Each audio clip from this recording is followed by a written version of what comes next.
न वह जो पन्नों में बंद है, बल्कि वह जो अंतर में गूंजती है, जैसे कोई बहुत पुराना सपना जिसे कभी भुला ना सको।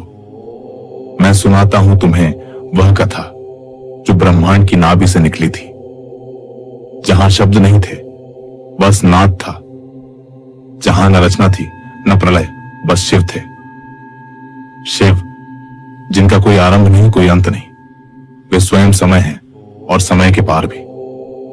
जब कुछ न था, न सूर्य, न चंद्रमा, न धरती, न आकाश, तब भी शिव थे ध्यान में डूबे। उनकी जटाओं में गूंजता था शून्य का संगीत।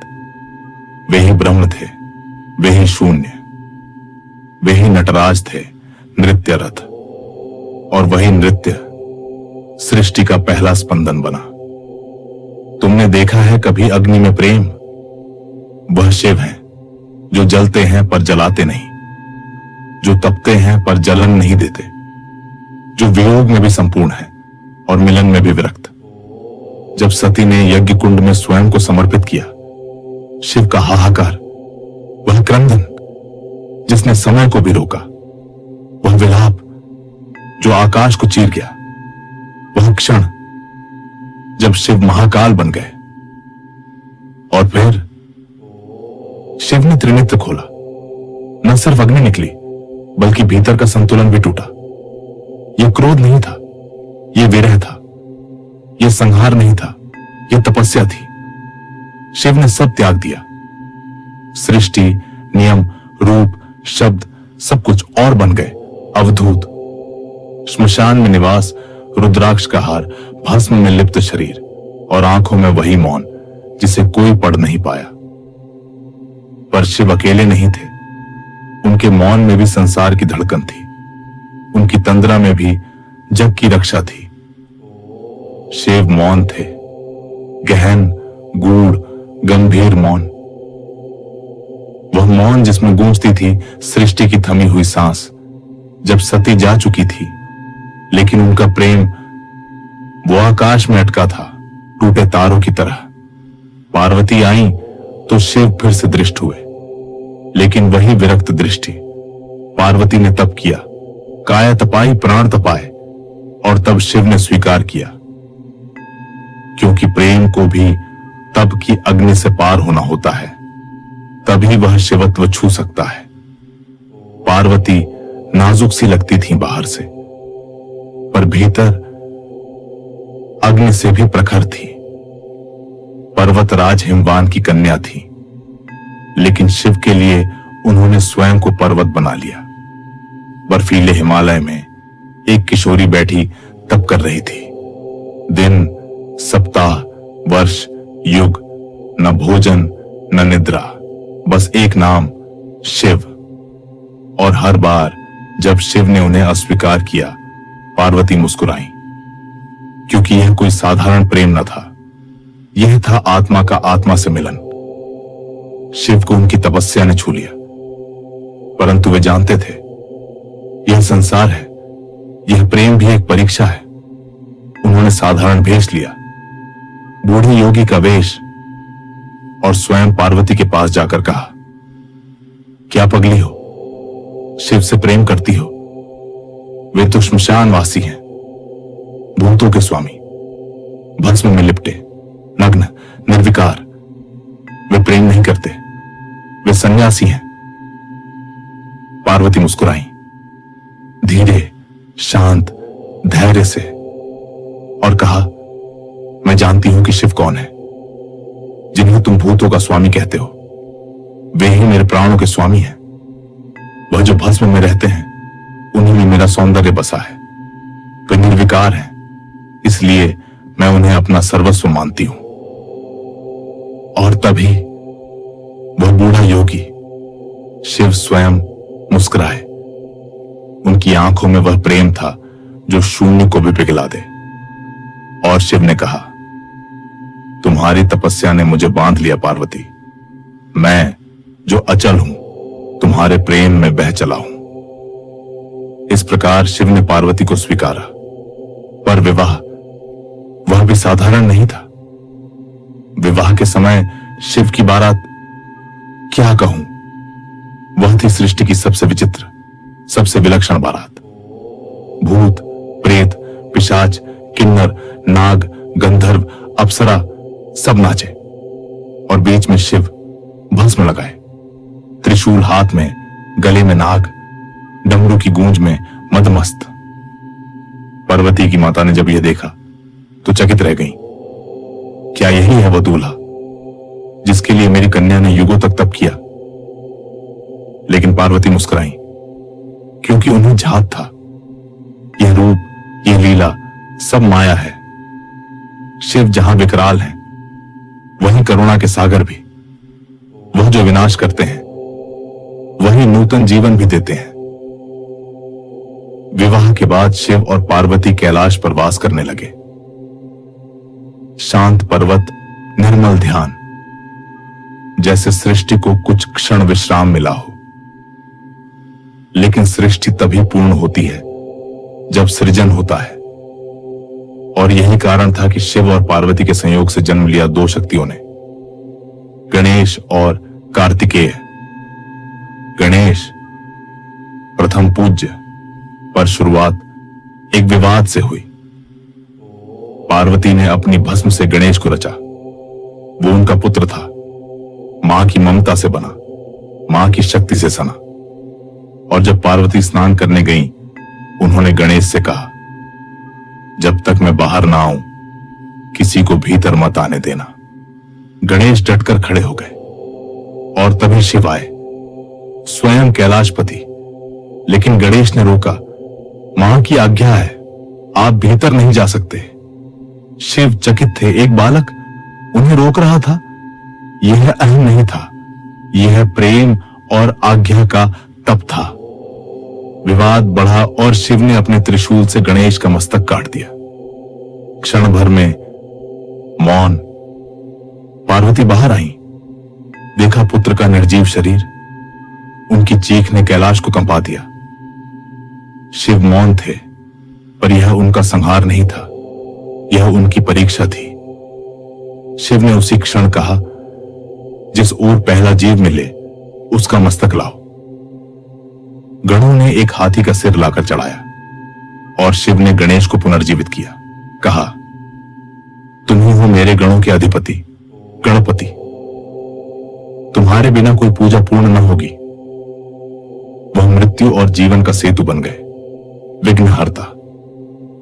और कार्तिकेय अग्नि से जन्मे, युद्ध के अधिपति। उनकी कथा अग्नि और गंगा की धारा से जुड़ी है। वे तारकासुर के वध के लिए आए थे, जिसे कोई और नहीं मार सकता था। शिव ने तब संसार को संतुलन सिखाया कि प्रेम और युद्ध दोनों तब पवित्र हैं जब उनके मूल में धर्म हो। अब मैं तुम्हें सुनाऊंगा नटराज की कथा। तुमने कभी सोचा है, जब शिव नाचते हैं तो ब्रह्मांड कांपता क्यों है? क्योंकि उनका नृत्य केवल कला नहीं, वह चेतना है। त्रिपुरासुर, 3 नगरों के असुर, तीनों लोकों में आतंक फैलाने लगे। देव भी भयभीत, आर्षि भी निरुत्तर। तब शिव ने त्रिपुर वध का व्रत लिया। उनका रथ बना। पृथ्वी के चारों वेद, सारथी, ब्रह्मा, धनुष, पर्वत मेरु और तीर, अग्नि स्वयं। उन्होंने एक ही बाण से तीनों पुरों का नाश किया। पर नाश में भी उनकी दृष्टि करुणा से भरी थी, क्योंकि शिव केवल संहार नहीं करते, वे नए बीज भी बोते हैं। और फिर जब संसार फिर डगमगाया, जब अंधकार बढ़ा, तब शिव ने नटराज रूप धारण किया और उनका नृत्य, वह नृत्य ब्रह्मांड का स्पंदन बन गया। हर थिरकन में जन्म, जीवन और मृत्यु का संगीत। शिव का वह रूप, एक पैर से अपस्मार, अज्ञान को दबाकर, दूसरे से सृष्टि को गति देते हुए, हाथों में डमरू जो नाद करता है, AUM, और अग्नि जो न केवल जलाती है बल्कि शुद्ध भी करती है। क्या तुमने कभी भस्म को देखा है? वह जो राख है, पर प्रतीक है अमृता का। वह जो मृत्यु के बाद शेष बचती है, पर शिव उसे शरीर पर सजाते हैं, क्योंकि शिव मृत्यु से नहीं डरते। वे स्वयं मृत्यु के भी स्वामी हैं। महाकाल। शिव की देह पर जो भस्म है वह न केवल राख है, वह संसार के मोह का अंतिम परिणाम है। वह हमें बताती है जो आज सुंदर है, आकर्षक है, वह कल भस्म हो जाएगा। फिर क्यों हम उसमें लिप्त रहे। और इसीलिए शिव को विरक्त कहा गया। वे भोग से नहीं भागते पर उसमें लिप्त नहीं होते। वे संसार में रहते हैं पर संसार उन्हें बांध नहीं सकता। भैरव, रौद्र का प्रकट रूप। एक समय ब्रह्मा अहंकार में चूर हो गए। कहने लगे, मैं सृष्टिकर्ता हूं, मैं सर्वोच्च हूं। शिव मौन थे, पर जब ब्रह्मा ने मर्यादा लांघी तब उस मौन से ज्वाला फूटी। भैरव प्रकट हुए। भैरव वह रूप जो शिव का ही अंश है, परंतु तीव्र, भयानक, उग्र। उन्होंने ब्रह्मा का 5वां मस्तक काट दिया, क्योंकि वह मस्तक अब ज्ञान का नहीं, अहंकार का केंद्र बन गया था।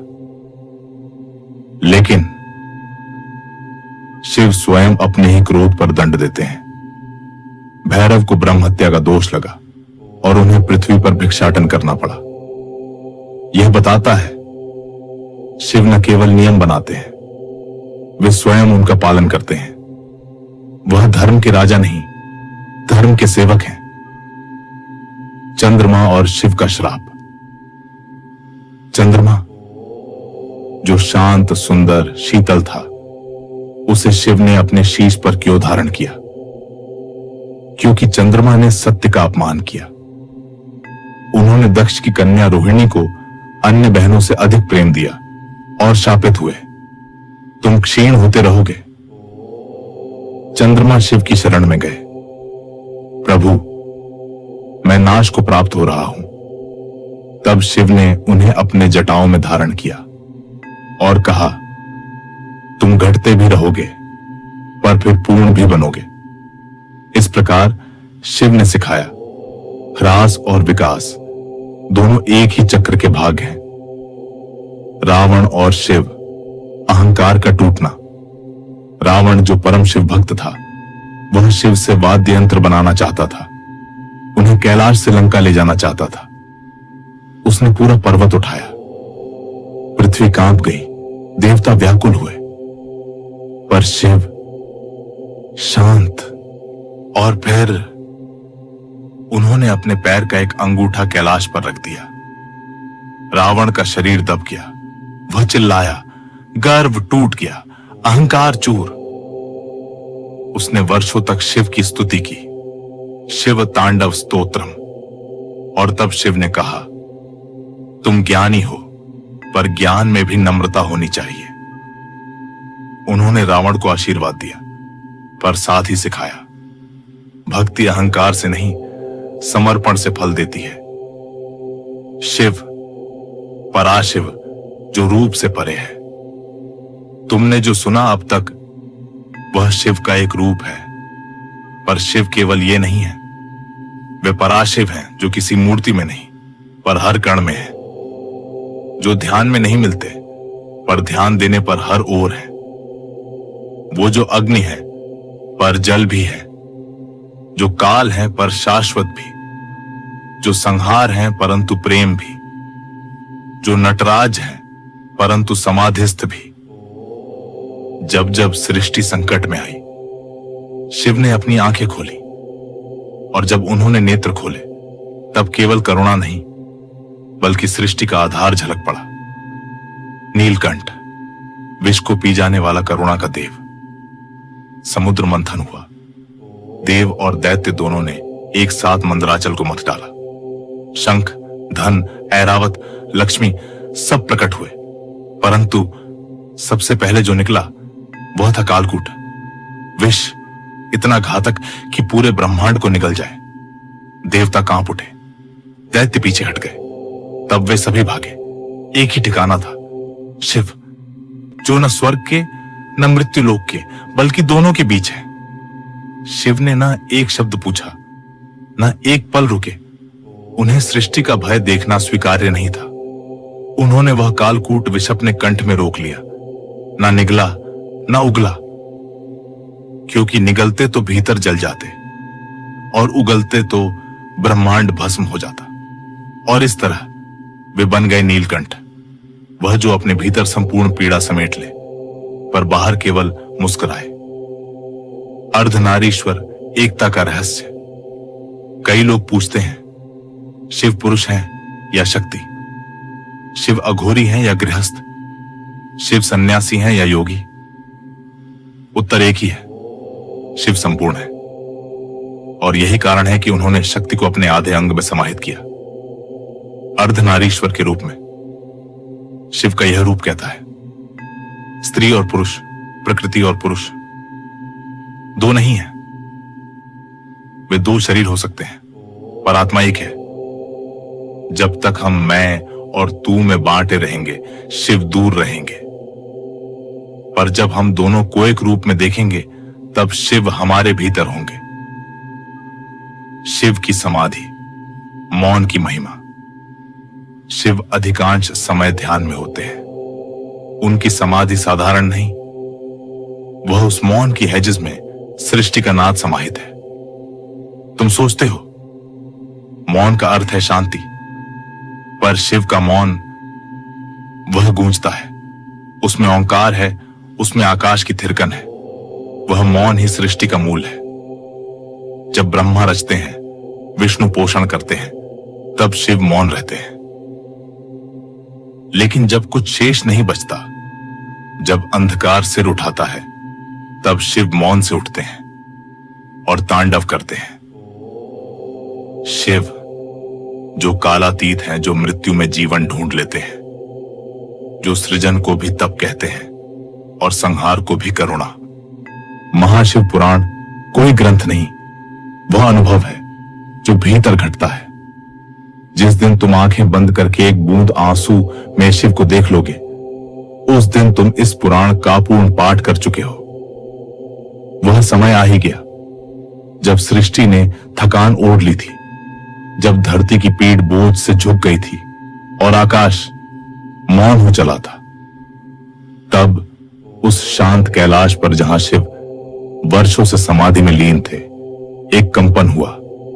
संसार की अंतिम सांस शिव की जटाओं से टकराई और उन्होंने धीरे से नेत्र खोले।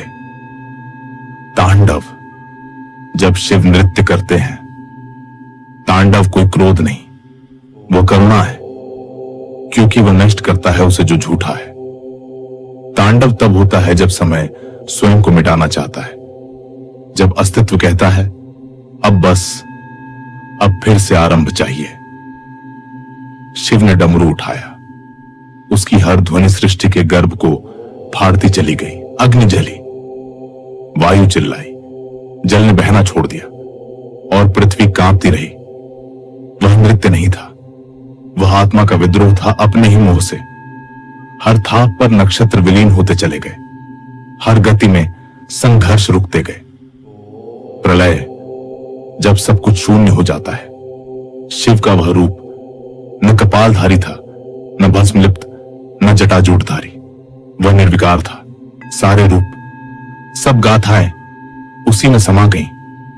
ब्रह्मा, विष्णु, देवता सब मौन हो गए, क्योंकि शिव अब शिव नहीं रहे। वे अब वह बन गए जो शिव शब्द से भी परे है। प्रलय कोई सजा नहीं थी, वह विश्राम था, एक थके हुए ब्रह्मांड का विश्राम। शिव ने सब कुछ अपने में समेट लिया और फिर उन्होंने आंखें मूंद ली। वही समाधि, वही मौन, पर इस बार कोई सृष्टि नहीं रही जो उनका ध्यान देखे। शिव ब्रह्म में लीन, अब वहां कोई नाम नहीं बचा था। शंकर, ना महादेव, ना नीलकंठ, बस एक अनंत चेतना, वह जो है भी और नहीं भी, जो देख रहा है पर दिखाई नहीं देता। जिस दिन तुम स्वयं को मिटा सकोगे, तुम शिव में मिल जाओगे, क्योंकि शिव मिलते नहीं, वे प्रकट होते हैं जब मैं समाप्त होता है। यही है महाशिव पुराण।